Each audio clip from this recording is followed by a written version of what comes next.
कोई आपके आसपास जीव मर रहा हो या कोई शरीर छोड़ रहा हो, मनुष्य शरीर, कोई सुने न सुने उसके कान में पहुंच जाए, इतनी दूर से भी आवाज दे दो राधा राधा राधा राधा, बस चले आओ। पंचभूतों द्वारा रचित जितनी सृष्टि है वो सब क्षर है। क्षर माने नाशवान। पुरुषस्य अधिदैवतम, जो अधिदैव है वो हिरण्यगर्भ ब्रह्मा का वाचक है। भगवान के संकल्प से ब्रह्मा जी उनके नाभि कमल से प्रकट होते हैं और भगवान की सामर्थ्य से ब्रह्मा जी इस संपूर्ण प्रपंच का सृजन करते हैं। तो अधिदैव ब्रह्मा जी को कहा गया। अधियज्ञो मेवात्र देहे देह भृतांबर, हे देहधारियों में श्रेष्ठ अर्जुन, इस देह में मैं अंतर्यामी रूप से विराजमान हूं, अधियज्ञ हूं। अर्थात सबके हृदय में भगवान विराजमान है। भगवान के वास का स्थान हृदय देश बताया गया है। सहस्त्र शीर्षा पुरुषाः सहस्राक्षा सहस्त्रपाद सभूमिग्वं सर्वतः प्रत्वात्यतिष्ठत् दशांगुलम, नाभि से 10 अंगुल नाप लो, जो जगह आती है उसमें भगवान विराजमान है हृदय देश में। सबकी हृदय अछत अविकारी, निर्विकार भाव से सच्चिदानंद भगवान हृदय देश में ही विराजमान है। ईश्वरः सर्वभूतानां हृदि सन्निविष्टः, समस्त देहधारियों के हृदय में भगवान विराजमान है। सर्वस्य चाहम हृदय सन्निविष्टो, ईश्वरा सर्वभूतानां हृदय देशे अर्जुन तिष्ठति। जहां भी देखो भगवान वर्णन करें मैं हृदय में, कहीं और बाहर खोजने की जरूरत नहीं है। इसलिए अंतर्मुख होने की जरूरत है। बाहरी क्रियाओं से भगवान को नहीं खोजा जा सकता। क्रियाएं करते करते जब अंतःकरण पवित्र हो जाता है तो अंतर्मुखता होती है। किसी क्रिया से भगवान को नहीं पाया जाता, निष्क्रिय होकर के, और हमारा स्वरूप निष्क्रिय ही है। जब हम अंतर्मुख होते हैं, नाम रूप लीला धाम का आश्रय लेकर के, तब वो हमारे हृदय में ही प्रकाशित हो जाता है। नारायण या गौर श्याम को हृदय निकुंज बसइए, हृदय ही निकुंज हो जाता है और नित्य बिहारी श्यामा श्याम निरंतर उसमें रास विलास रत रहते हैं।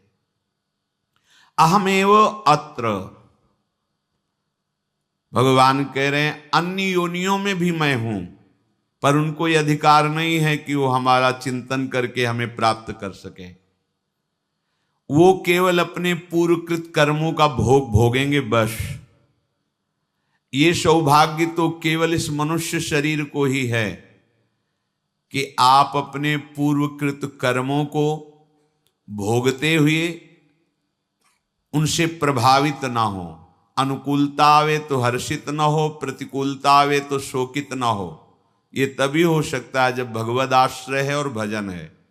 भगवद आश्रय लेकर भजन करोगे तो हृदय विहारी ठाकुर हृदय में ही अनुभव में आ जाएंगे। जन्म जन्म की पीड़ा, अशांति, थकान मिट जाएगी भगवत साक्षात्कार होते ही। देह भृतांबर का मतलब है कि देहधारियों में वही श्रेष्ठ है जो देह धारण करके पुनः फिर कर्म प्रपंच से युक्त होकर देह ना धारण करे। अर्थात अब हमारा जन्म कर्म संस्कार के बंधनों से आगे ना हो, ये अंतिम जन्म हमारा हो, तभी देह धारण करना श्रेष्ठ है, क्योंकि ये अंतिम देह है। 83,99,999 योनियों के बाद ये मनुष्य योनि है। इस मनुष्य योनि के बाद फिर तुम्हें गिरना पड़ेगा नीचे की योनियों में। बहुत ऊंचाई पर चढ़ गए हो, अब यहां से हमें मुक्त होने का अवसर है साधन धाम मोक्ष कर द्वारा। तो श्री भगवान कह रहे हैं मैं ही ब्रह्म हूं। पहले तो अलग अलग वर्णन किया, मैं ही ब्रह्म हूं, मैं ही अध्यात्म हूं, मैं ही कर्म हूं, मैं ही अधिभूत हूं, मैं ही अधिदैव हूं, मैं ही अधियज्ञ हूं। कहने मात्र के लिए ये शब्द हैं, केवल मैं ही मैं हूं। बस इतना जहां समझ लिया सब प्रभु हैं। आपके संचित जितने कर्म सब भस्म हो जाएंगे। इसका प्रभाव है। जे ही आप ये जान गए कि सब कुछ ये अंदर की बात, बुद्धि से नहीं, वाणी से केवल नहीं, अनुभव, वासुदेवाश्वरमिति, सब कर्म संस्कार भस्म हो गए। अब उसके अंतिम निर्णय में कोई संशय नहीं रहा, क्योंकि मदभावा, वो भगवत भाव को प्राप्त हो गया। सब जगह प्रभु है। इसलिए आगे भगवान कह रहे, अंत काले च मामेव स्मरन् मुक्त्वा कलेवरम यह प्रयाति मद्भावम यात्रि नास्त्यत्र संशयः। हे अर्जुन, जो मनुष्य अंत काल में मेरा स्मरण कर लेता है, वो शरीर छोड़कर सीधे मेरे को प्राप्त होता है। वो मेरा स्वरूप हो जाता है, मेरे को प्राप्त कर लेता है। याति नास्त्यत्र संशयः, इसमें बिल्कुल संशय मत करना। ओ भगवान कृपा करके बता रहे, संशय मत करना, क्योंकि जीव का स्वभाव है ना संशय कर लेना। इसलिए भगवान इस श्लोक में कह रहे, मदभावम याति नास्त्यत्र संशया, तुम्हें अन्य अब कोई संशय मिलाने की जरूरत नहीं है। अंत काल में मेरा स्मरण करते हुए जो शरीर छोड़ता है, इसका तात्पर्य हुआ कि जीवन तुम्हें भगवान की प्राप्ति के लिए मिला है। अब तुमने बाल्यावस्था खेल कूद में व्यतीत कर दी, और जवानी में एक भूत चढ़ता है भोगों का, जौवन ज्वर के ही नहीं बलकावा। ये जवानी का बुखार बड़े बड़ों को चढ़ जाता है। बड़े बड़ों का तात्पर्य है बड़े अच्छे साधकों को भी ये बुखार परमार्थ से भ्रष्ट कर देता है। जवानी चली गई, प्रमाद स्थिति में कुछ भी परमार्थ किया नहीं। अब उसे सत्संग के द्वारा पता चला कि अरे, इस जीवन को तो मैंने नष्ट कर दिया, और इस जीवन का उद्देश्य है भजन करके भगवत प्राप्ति करना। तो अब जितना समय तुम्हारा बच रहा है, उतना समय प्रभु में लगा दो, तुम्हें संशय करने की जरूरत नहीं, भगवत प्राप्ति हो जाएगी। ये बात समझ लो। ये बहुत छूट दे रहे हैं भगवान। कि अब जैसे जो प्रपंच में समय व्यतीत हो गया, 60-70 वर्ष की अवस्था, अब क्या करूं? अभी चांस है, अभी भगवत प्राप्ति हो सकती है। अभी आप संकल्प करो, दृढ़ निश्चय करोगे, अब नहीं, अब केवल भगवत प्राप्ति। अब बस एक ही सौदा होगा, प्रभु से मिलना। अब अपनी श्वासों का सौदा भोगों के चिंतन में नहीं देंगे। बस अपने को असमर्थ समझकर मेरा आश्रय लेकर जीव ही मेरे भजन में लगेगा, तो चाहे जितने मिनट हो उतने में भगवत प्राप्ति हो जाएगी। बहुत बड़ी छूट है ये, भगवान की तरफ से बहुत बड़ी छूट है। मामेव स्मरण, यदि ये बहुत अंतर की बात है, कोई आपके आसपास जीव मर रहा हो या कोई शरीर छोड़ रहा हो, मनुष्य शरीर, बिल्कुल आपके परिचय का नहीं, बिल्कुल आपको किसी भी तरह से वहां नहीं जाना चाहिए, ऐसा भी हो तो भी जाए, और वहां कोई सुने न सुने उसके कान में पहुंच जाए, इतनी दूर से भी आवाज दे दो, राधा राधा राधा राधा, बस चले आओ। यदि वो मरणासन में पड़ा है, भले 50 घंटे बाद मरे, क्योंकि अब वो कुछ कर नहीं सकता, उससे अब कोई पाप कर्म होने वाले नहीं, और उसके कान में पहुंच, जो कहने का है वही सुनने का है, बराबर फल मिलता है। इसीलिए भगवत चर्चा जो करते हैं, जो गति उनकी होती वही भगवत चर्चा सुनने वालों की होती है। कथन श्रवण का एक ही फल है, कोई अंतराय नहीं। ऐसे ही जो भगवत भक्तों की, गुरुजनों की, हरि की निंदा करते हैं और जो सुनते हैं, दोनों यमपास में ही बांधे जाते हैं, दोनों का एक ही फल होता है। सुनने, अगर वो सुन रहा है और आपके मुख से राधा नाम पहुंच गया, इससे जो आपको लाभ मिलेगा, त्रिभुवन में कोई भी दान पुण्य इसके बराबर नहीं। क्योंकि उसका अंतिम सुधार दिया आपने, तो तुम्हारा अंतिम सुधर जाएगा। कोई भी कुत्ता है, कोई भी जीव मर रहा है, श्रवणेंद्री तो है ही ना सबके पास, वो समझ नहीं रहा, पर राधा, और शरीर छोड़ेगा तो भगवान को प्राप्त होगा, प्रभु को प्राप्त होगा। ये सबकी समझ में आएगी नहीं बात। जीवन उसका सार्थक हो जाएगा, चाहे पशु हो, पक्षी हो, कोई हो। अंतिम अगर कहीं आपको ऐसा अवसर मिले तो ऐसा करना। पूज्य राधा बाबा के चरित्र में आता है, अवध धाम दर्शन करने के लिए गए तो प्रवेश करते ही अवधपुरी में उनको एक ऐसा पशु दिखाई दिया जो गधा, कई जगह से उसे कौआ कुत्तों ने काटा था, घाव था, जबान से कि तड़प रहा था।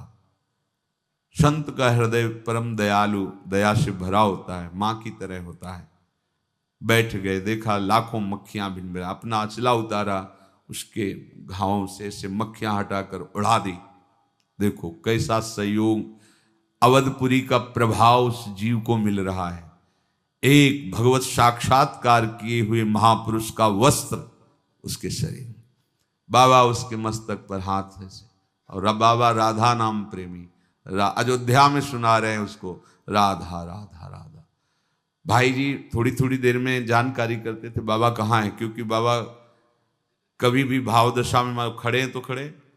कई बार ऐसा देखा गया, धूप में खड़े खड़े कहाँ जा रहे हैं कोई सुध नहीं, तो बाबा उनकी देख रेख, भाई जी इनका बाबा कहाँ है, अब सब बाबा कहाँ है, पीछे लौटे, वहां देखा बैठे ऐसे दुलार कर रहे हैं, लाल काशाय वस्त्र उड़ाए हुए। कितना सौभाग्य उस जीव का धाम की कृपा से मिला। देखो बाबा कनक बिहारी जी के दर्शन का एक समय है, आप चलो, तो उनका नहीं।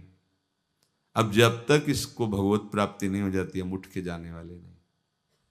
अब ऐसे महापुरुष का संकल्प, थोड़ी देर में उसके प्राण निकल गए वो दर्शन करने। ये किसी भी जीव का यदि अंतिम समय हो, आप बराबर ना टिक पाए, तो उसके पास नाम सुना दीजिए। उसको सुनने मात्र से उसकी भगवत प्राप्ति हो जाएगी, भले 3 दिन बाद मरे, क्योंकि वो कोई कर्म नहीं कर सकता, चाहे मनुष्य हो कोई जीव।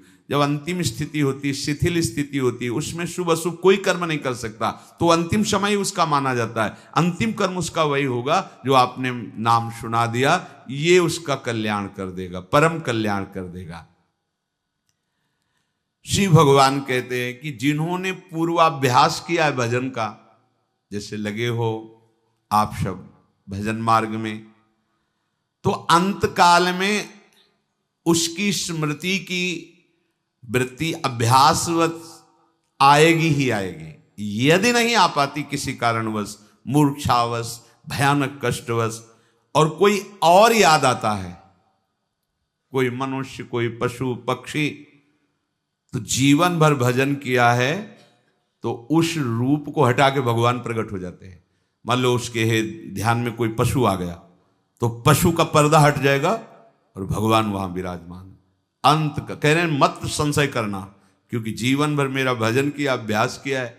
तो आप कह सकते हैं कि वो भरत जी का चरित्र, ये उदाहरण के लिए दिया है। भरत जी पहले ही मोक्ष पदवी को प्राप्त महापुरुष हैं, क्योंकि भगवान ऋषभ देव जी के अंश से प्रकट हैं, परम अंश पहले ही है।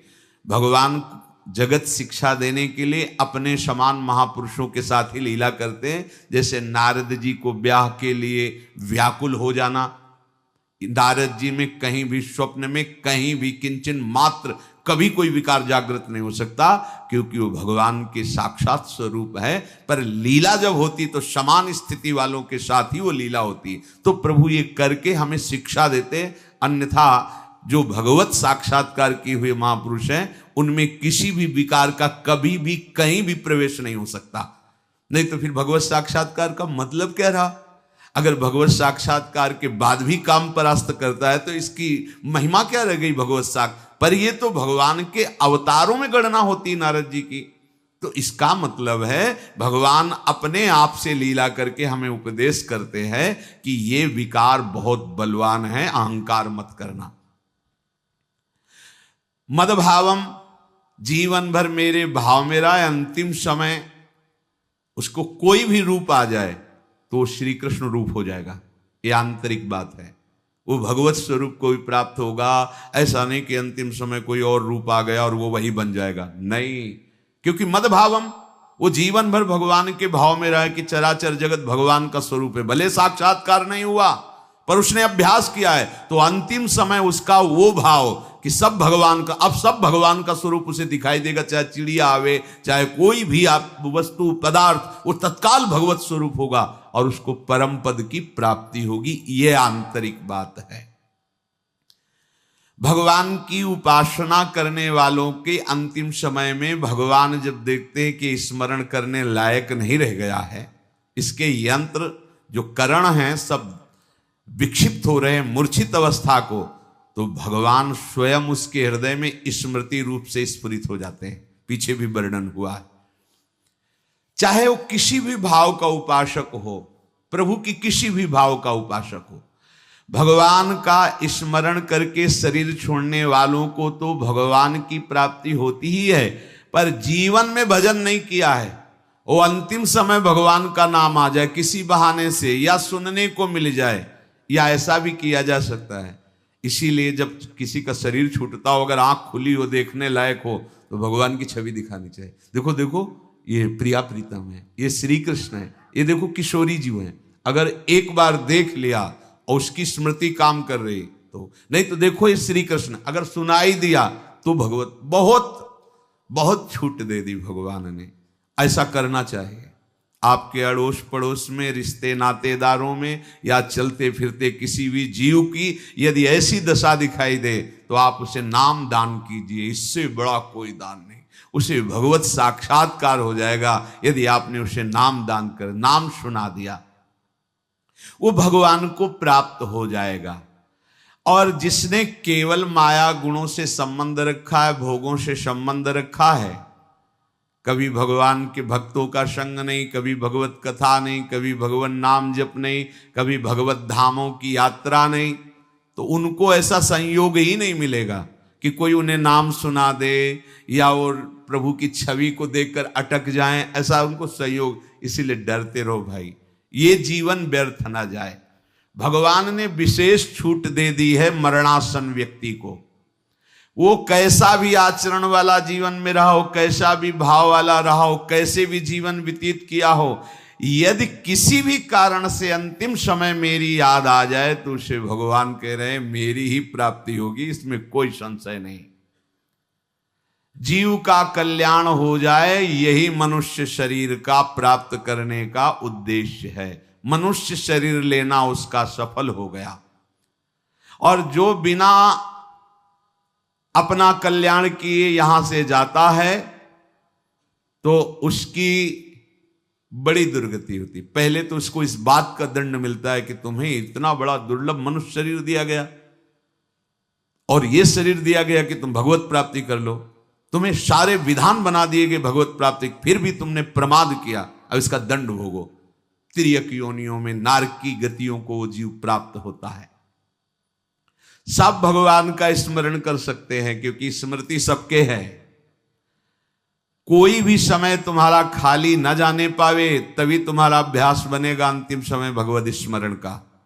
और पता नहीं वो अंतिम समय कब है, जिस समय हम खाली उसी समय हमारा शरीर छूट जाए। इसलिए डरते रहो, निरंतर भजन करो। इतने वर्ष, इतने महीने, इतने दिनों के बाद मृत्यु आएगी ऐसा तो है नहीं। गर्भ से लेकर के वृद्धावस्था तक कभी मर सकते हो, जन्मते ही मर सकते हो, कुछ दिनों में मर सकते हो, वर्ष में मर सकते हो, पता नहीं कब। तो हमें हर समय भजन का अभ्यास करना चाहिए।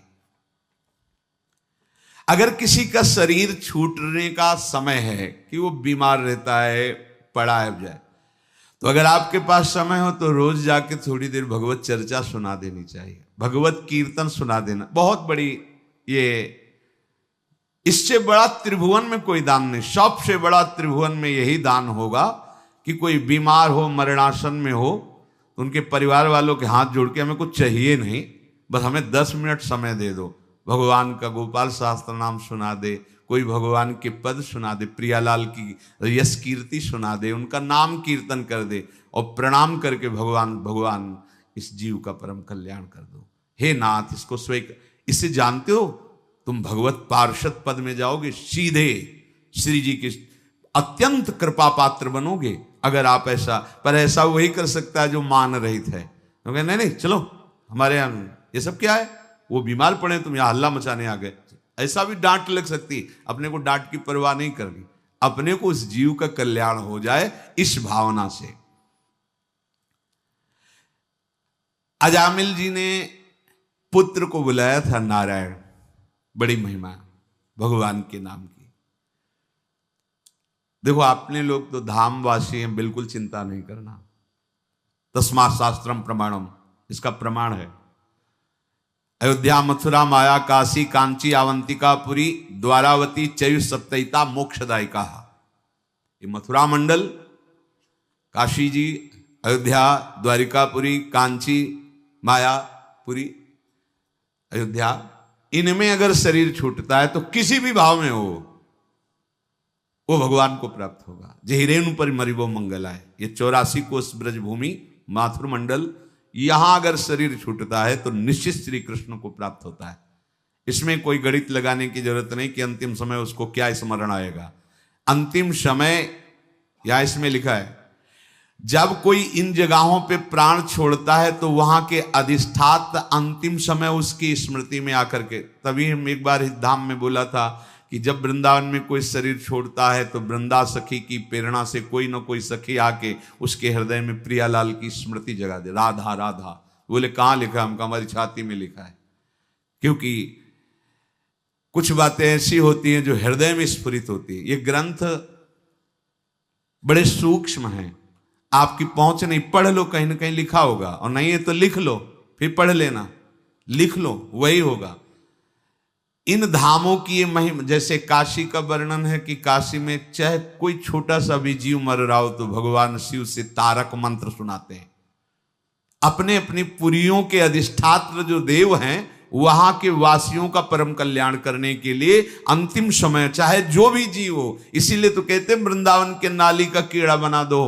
श्रीपाद प्रबोधानंद जी, हरिराम व्यास जी कहते हो मन वृंदावन को श्वान, कुत्ता बना दो हमें वृंदावन का। आप जानते हो कुत्ता और नाली का कीड़ा का क्या स्वरूप है, लेकिन वो धाम का है। क्यों? अंतिम समय किशोरी जी की कोई ना कोई सखी आकर के उसको ले जाएगी निकुंज में। अगर नाली का भी कीड़ा है तो भी वो निकुंजवासी होगा। ये महिमा है। उस जगह उसकी जब मृत्यु होती तो वहां का वायुमंडल और वहां के अधिष्ठात्र देवता उसका कल्याण करते हैं। तो हमारे यहाँ के अधिष्ठात्र देवता हैं युगल सरकार, प्रिया प्रीतम, वृंदावन का महल है और यहाँ का वायुमंडल सब प्रेममय है। भला यहाँ की किसी कल्याण की क्या? यहाँ तो घर घर भटकत मुक्ति बावरी, कमल ही को बतलावे पर निष्ठा हृदय में आ जाए। अंत काल में कैसी भी भयंकर भयभीत वाली स्थिति हो, पर यदि धाम का वासी तो उसे भगवत प्राप्ति होगी। बस निर्भय हो जाओ, निर्भय हो के पापाचरण की तरफ नहीं, भजन की तरफ बढ़ो। वृंदावन बस के इतनो बड़ो सयान, जुगल चरण के भजन बिन निमिष न दीजे दान। आशा, ममता, शरीर, कुटुंब, रुपया, पैसा, जब धाम वास किया जाता है तो इनका संबंध हटा दिया जाता है। इनका बल नहीं रखा जाता, धामी का बल रखा जाता है। हमारा भरण पोषण धामी से होता है, हमारा पूरा जीवन धामी के आश्रित है। किसी भी व्यक्ति, किसी भी वस्तु, किसी भी पदार्थ से हमारा संबंध नहीं, क्योंकि वस्तु, व्यक्ति, पदार्थ जितना भी यहां वो सब स्वामिनी जी का है और स्वामिनी जी की हम परिचर्या में है। हमारा पर्सनल किसी से कोई संबंध नहीं, हमारा पर्सनल कुछ भी नहीं है, हमारा कोई भी नहीं है, कहीं भी नहीं है। अभी जीवन मुक्त हो, अभी जीवन मुक्त। देखो ना, नारायण शब्द का उच्चारण पुत्र के बहाने से किया, परम पद मिल गया। श्री परीक्षित जी महाराज ने पूछा कि प्रभु, जब नरकों की गति का वर्णन श्री परमहंस आचार्य श्री सुखदेव जी ने किया तो परीक्षित जी ने कहा, प्रभु ये तो बड़ी दुर्गति होती जीवों की, कैसे बचा जा सकता है इन नरकों से? भयंकर यंत्रणा होती, भयंकर यातनापूर्ण नरकों में ना जाना पड़े, जो अभी आपने 5वें स्कंद में सुनाया, कोई उपाय है? हूं कहा तस्मात् पुरैवास्मि पाप निष्कृतौ यतेत मृत्युरविपद्यतात्मना दोषस्य दृष्ट्वा गुरुलाघवं यथा भिषक् चिकित्सेत रुजाम निदानविद। परीक्षित, इसीलिए बड़ी सावधानी से सजगता पूर्वक मृत्यु आने के पहले जो जो तुमने पाप इस जन्म में किए हैं उनका प्रायश्चित कर डालो। पूर्व जन्म में जो जमा हुआ पाप है उनको नाश कर डालो, नहीं फिर दुर्गति कर देंगे। जैसे रोग के प्रारंभ में ही मर्मज्ञ चिकित्सक का आश्रय लेकर रोगों का नाश कर देते हैं, ऐसे ही मर्मज्ञ भागवतिक महापुरुषों का आश्रय लेकर के निष्पाप हो जाओ, नहीं तो निश्चित नरक भोगने पड़ेंगे। परीक्षित जी ने कहा, प्रभु राजदंड, समाजदंड, लौकिक यातना और नरक गमन आदि ये उसके पाप को भुगताने के लिए ही तो होता है। पर प्रभु वो क्या पाप भुगतने के बाद फिर पाप करना बंद कर देगा? नहीं, क्योंकि पाप नष्ट हो गए दंड के द्वारा, पर पाप प्रवृत्ति तो बनी रही, फिर वो पाप करेगा, फिर वो पाप करेगा। ऐसी अवस्था में क्या उसका प्रायश्चित हुआ? फिर वो इकट्ठा कर लेगा पाप। अगर प्रायश्चित के द्वारा पाप नष्ट हो जाते हैं तो पाप की प्रवृत्ति तो बनी रहती है, देहाभिमान तो बना रहता है। प्रभु फिर ऐसे पुरुष का प्रायश्चित तो ऐसा हुआ जैसे हाथी का स्नान। तो वास्तविक प्रायश्चित क्या होगा कि ना पाप रहे और ना पाप प्रवृत्ति रहे। श्री सुखदेव जी ने कहा, परीक्षित बड़ा सुंदर प्रश्न किया, ये किसी प्रायश्चित से नहीं हो सकता। कर्म के द्वारा कर्म बीज का नाश नहीं हो सकता, ये श्री शुकाचार्य जी के वचन हैं। क्योंकि कर्म अज्ञान की धरा में होते हैं। जब अज्ञान की धरा होती तो कुछ अच्छे कर्म होते हैं, कुछ बुरे कर्म होते हैं, और ये होते ही रहेंगे तो कैसे प्रपंच से वो निवृत्त हो पाएगा? हां, जो केवल सुपथ्य का सेवन करे, वैद्य की आज्ञा के अनुसार चले, कुपथ्य सेवन न करे, तो रोग धीरे धीरे फिर नष्ट हो जाएगा। वैद्य है सदगुरुदेव, सुपथ्य है उनका बताया हुआ उपासना मार्ग, और कुपथ्य है जो निषेध किया गया उसे स्वीकार न करो, तो ये भवरोग नष्ट हो जाएगा। पाप और पाप के सारे जो प्रवृत्तियां हैं कराने वाली, वो नष्ट हो जाएंगी। जैसे बांसों की झुरमुट में लगी आग पूरे बांस के वन को ही जला देती है, ऐसे ही श्रद्धावान विश्वासी उपासक जब गुरुदेव का आश्रय लेता है तो ब्रह्मचर्य, तपस्या, इंद्रिय दमन, मन की स्थिरता और बाहर भीतर की पवित्रता और निरंतर भजन, इनके प्रभाव से सारे पाप और पापों की प्रवृत्ति का नाश कर देता है। प्रभु की शरणागति में कोई बिरले ही इस आज्ञा के अनुसार चल पाते हैं। इसीलिए जैसे कोहरे को केवल सूर्य ही हटा सकते हैं, दीपक आदि की सामर्थ्य नहीं, ऐसे ही पाप प्रवृत्ति और पापों का नाश केवल भगवान के आश्रय से हो सकता है। गुरुदेव की आज्ञा में रहकर भगवत भजन करते हुए निष्पाप, अरे आप निष्पाप क्या, दूसरों को निष्पाप, मम भक्ति युक्तो भुवनम पुनातु, भुवनों को पावन करने की सामर्थ्य आ जाती है। पापी पुरुष की जैसी शुद्धि हरि को आत्मसमर्पण करने से और भक्तों का संग करने से होती है, वैसी किसी भी तीर्थ, अवगाहन या तपस्या आदि से नहीं होती है। पापी पुरुष की जैसी शुद्धि भगवान को आत्मसमर्पण करने और उनके भक्तों का संग करने से होती है, ऐसी किसी तपस्या या तीर्थ अवगाहन आदि से नहीं होती। जगत में बड़ा गूढ़ मार्ग है भक्ति पंथ, ये सर्वश्रेष्ठ है, इसमें गिरने का भय नहीं है। भक्ति पंथ में क्योंकि करो सदा तिनके रखवारी, जिम बालक राखे महतारी। भगवत परायण सुशील साधुजन का संग करने वाला ही इस भक्ति पथ पे चल सकता है। परीक्षित, जैसे शराब से भरे घड़े को गंगा जल रखने पर भी उसे पवित्र नहीं माना जाता। शराब की बोतल में गंगा जल भर करके सोचो हम किसी देव आराधन कर लें, वो नहीं रहा। लेकिन एक शराब की बोतल गंगा जी में ऐसे पलटा दो तो आगे आचमन करने योग्य बना रहेगा, उसमें नहीं माना जाएगा कि इसमें शराब डाली गई। सुरसरी मिले सो पावन कैसे, ईश अनीश ही अंतर जैसे। जैसे हम नाले को छू भी नहीं सकते, लेकिन वही जब गिरता है यमुना जी में जाकर तो आगे हम अवगाहन करते हैं, इस बात की कोई भी चिंता नहीं करते कि पीछे इसमें नाला मिला है।